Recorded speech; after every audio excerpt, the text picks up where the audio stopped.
Megastar Shakib খানের কেরিয়ারের এই ২৬-২৭ বছরের এক্সপেরিয়েন্স।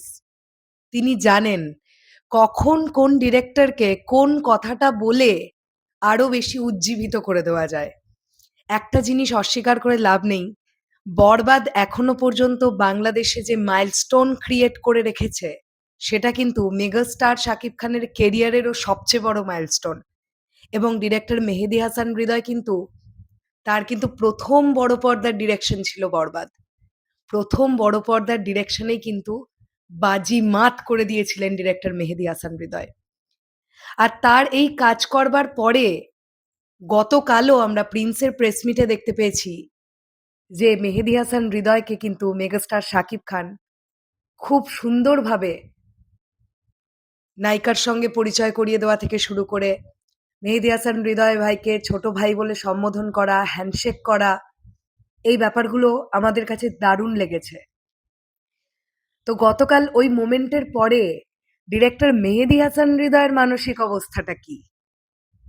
কোথাও গিয়ে সবচেয়ে বড় তারকা বাংলাদেশের one and only megastar Shakib Khan যখন এইভাবে ব্যাপারটাকে দেখেন যে ডিরেক্টর মেহেদী হাসান হৃদয়, তো সেখান থেকে দাঁড়িয়ে এই কথাটা যখন মেগাস্টার শাকিব খান বলেন যে বাংলাদেশের one of the best commercial ফিল্মের ডিরেক্টর মেহেদী হাসান হৃদয়, তখন হৃদয় ভাইয়ার মানসিক অবস্থাটা কি সেটা আজকে শেয়ার করেছেন তিনি।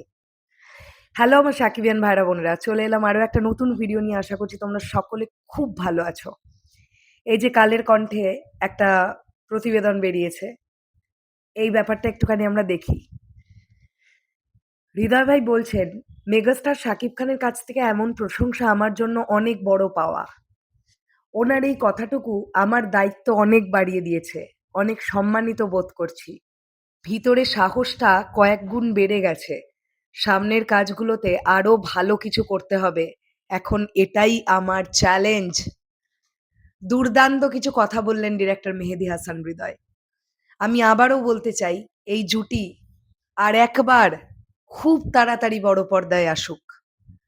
কারণ ২০২৫ সাল এটা গোটা বাংলাদেশ চলচ্চিত্র জগতের জন্য একটা আশীর্বাদময় রোজার ঈদ ছিল।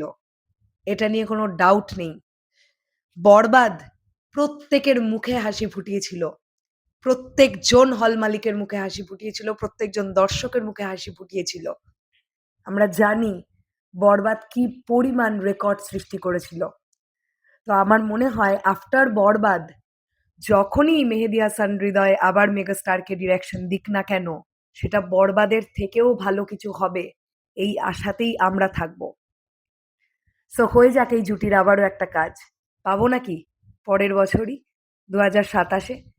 এর মধ্যেই নাকি ২০২৭-এর অলরেডি শিডিউল লক করা আছে মেগাস্টার শাকিব খানের। তার মধ্যে কি আছে ডিরেক্টর মেহেদী হাসান হৃদয়ের কোনো শিডিউল? বুঝতে পারছি না। এখনই বলা যাচ্ছে না। সবটাই সময়ের অপেক্ষা। তবে মন থেকে চাইবো আফটার বরবাদ আবারও একটা মাইলস্টোন হোক।